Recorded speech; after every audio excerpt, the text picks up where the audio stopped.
Okay, just a little bit longer, and then Mom will be done. Just one more video, and then Mom will take a break. Just one more video. Oh my goodness. Hello. Oh, hello to you too.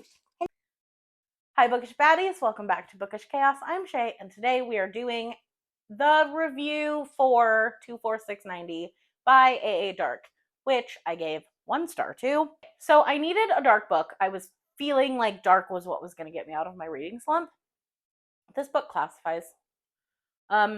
This video will contain more spoilers for the end of the book than anything. I'm not gonna give away like super big things. Like a person dies, multiple people die, but one specific person dies that I will not be revealing in this video. Okay, so this book, if you watched what I read in August and September, I read through the warnings of all the dark books that I've read in the last 2 months, but I'm still going to do it here because this is for this specific book. So this book does not contain traditional trigger warnings. Other than her joking, which sucked, Lee Rivers at least puts the trigger warnings in there, even if it would spoil some stuff for the rest of the book. But this one only says, in its warning says, this book contains extremely disturbing situations, explicit content, and very graphic language. This book exceeds the dark genre and has been classified as pitch black. May contain triggers for some. Read at your own risk. So I used storygraph and picked some of the main triggers because on storygraph, users can submit their own trigger warnings, and you end up with like lists of hundreds of trigger warnings. But some people have more triggers than your average person, so that's fine. Fine. But I picked and chose the ones that I thought were the most prevalent or worst to read through. So those are rape, slavery, torture, cannibalism, body horror, pedophilia. I wrote off page, but it mentions it. None of it is explicit pedophilia. Drugging, trafficking, implied and mentioned incest, non-explicit, the incest is niece and uncle. Mentions of suicide and suicidal thoughts and domestic violence, physical, mental, emotional, and really bad gaslighting. Take care of yourself. Yes, okay, so this review is not for the author. It's not for people who liked this book. If you're gonna be upset about it, it's not for friends of the author. So be polite or you will be removed. I like dark romance and I like dark books. My negative thoughts about this book is not because it is dark and I can't handle it. Believe me, I can handle it. I only have one trigger that I can't handle, and that can be summed up by the plot of The Wild by Kay Webster is. That is my trigger that I cannot handle.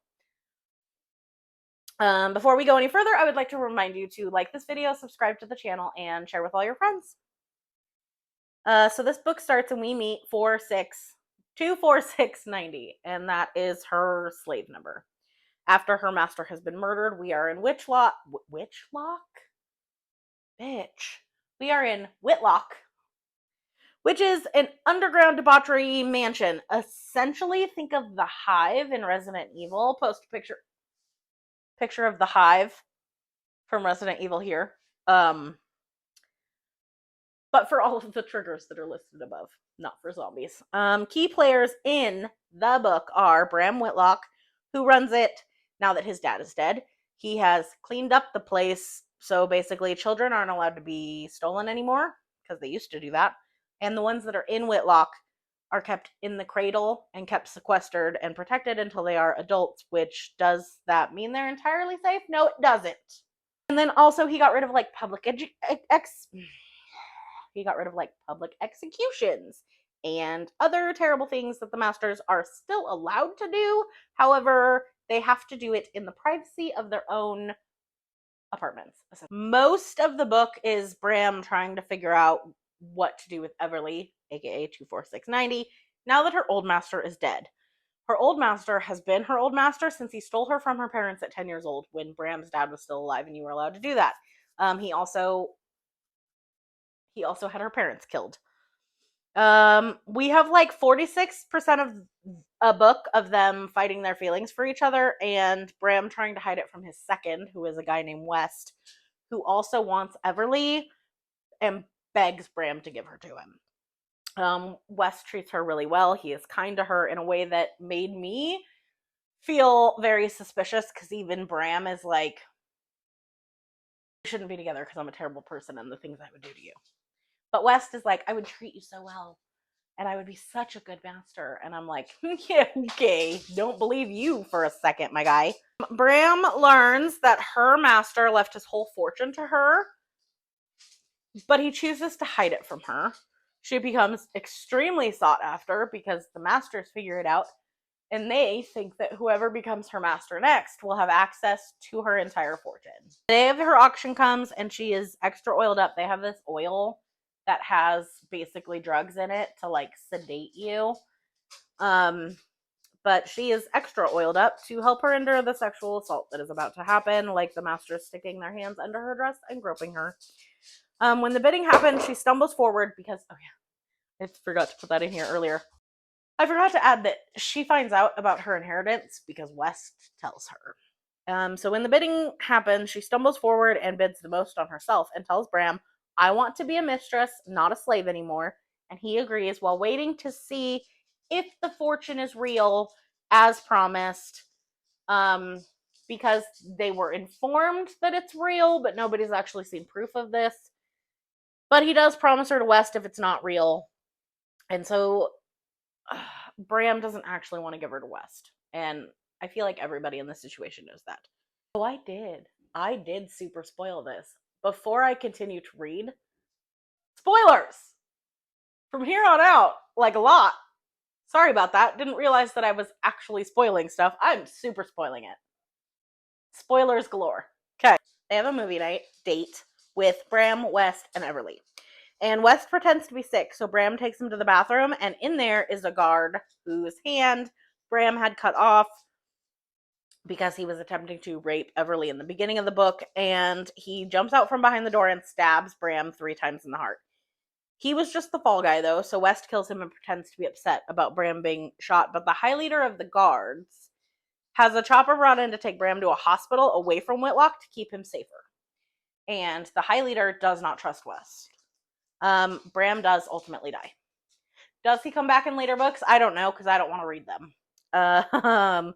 West and his now second in command take Everly to Bram's funeral, and this is when things in the book really start taking a turn. West is physically violent with her because she does not want to leave the gravesite, and he rapes her in the car. And I'm gonna say it. He anally rapes her. He gets her back to their like hotel room, and Eli feels bad for her and bathes her and snaps at West for doing this to her. But West tells him that she belongs to him and he will do with her what he pleases.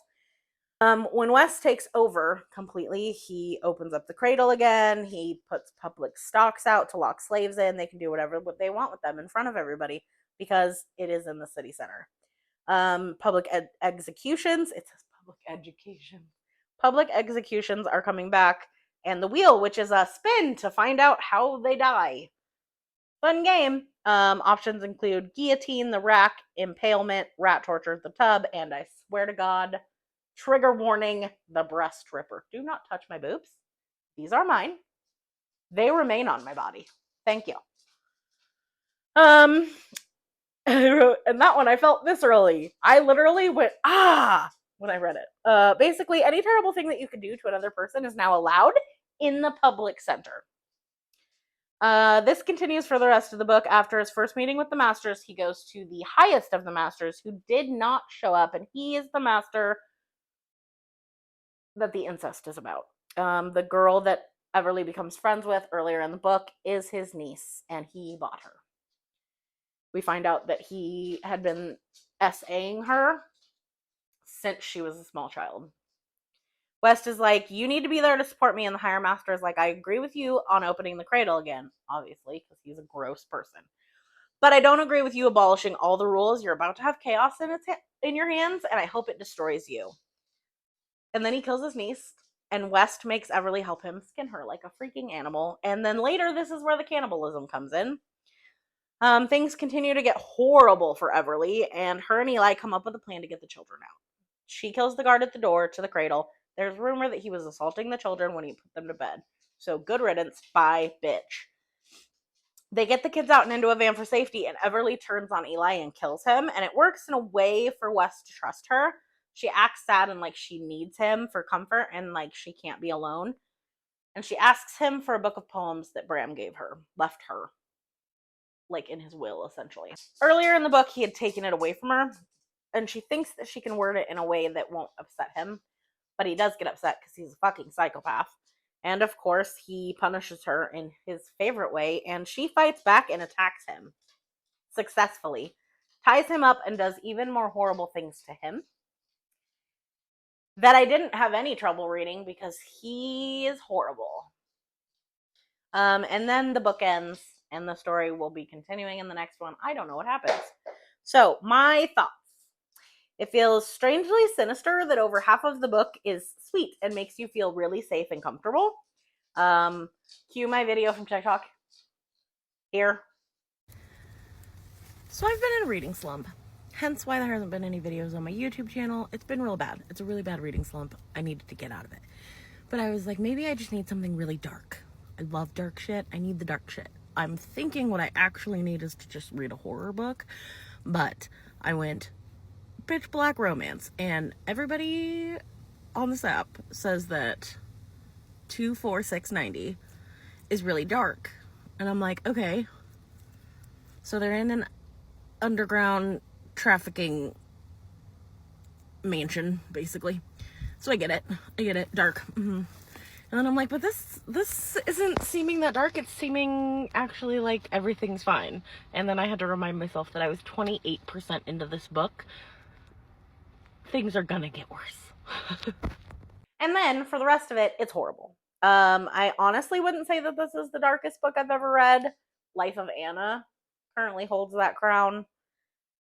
I am not going to read the rest of the books in these series because I don't care to. I thought that this book was going to end with Bram being secretly alive, and he wasn't, and I was really bummed out about it. I honestly don't think the writing was bad. The writing was fine. The book was just bad. I don't really know how to verbalize what I'm feeling. I think it's just a me thing. I think if you like really dark stuff, that you would like this book because it's well written. She's not a bad author. I just personally, I don't know what it is about it, but I just didn't like the book. I think it's because I didn't like West so much. Because, like, in a lot of dark romance books, the male main character does really terrible things to other people. Even sometimes does terrible things to her. But usually they're consensual. And it wasn't good. I didn't like it in that way. There was no redeeming qualities to West. Like, you start out, if you're like me, then I was super suspicious of him. I don't know. If you like dark stuff and can handle the rape, you will probably like this book. It is definitely not for someone just dipping their toes into dark stuff. If you have any problems with any of the trigger warnings that I said at the beginning of this video, do not read this book. The moral of this video, I hated it because I had a bad time, not because the book was bad. Everyone sucks, and I wish Whitlock would get blown up with everyone in it. Again, thank you for being here, my bookish baddies. Make sure that you like the video, subscribe to the channel. If you don't subscribe to the channel, you're just a bookish person and not a bookish baddie. Make sure to share this video with your friends if you think that they like dark stuff. Or if they're just curious about this book and don't actually want to read it, definitely send it to them. Make sure that you follow my TikTok, which is BookishChaos and all of my socials. Not all of I use very often, but all of them are down below in the description box. My TikTok, I'm on a lot more than everything else. And I will see you next time. Bye, guys. Hello, Hemi. This is Hemi. And Aria. Hello, sweet girl. Hello. Ignore the fact that my cat scratches the hell out of my door.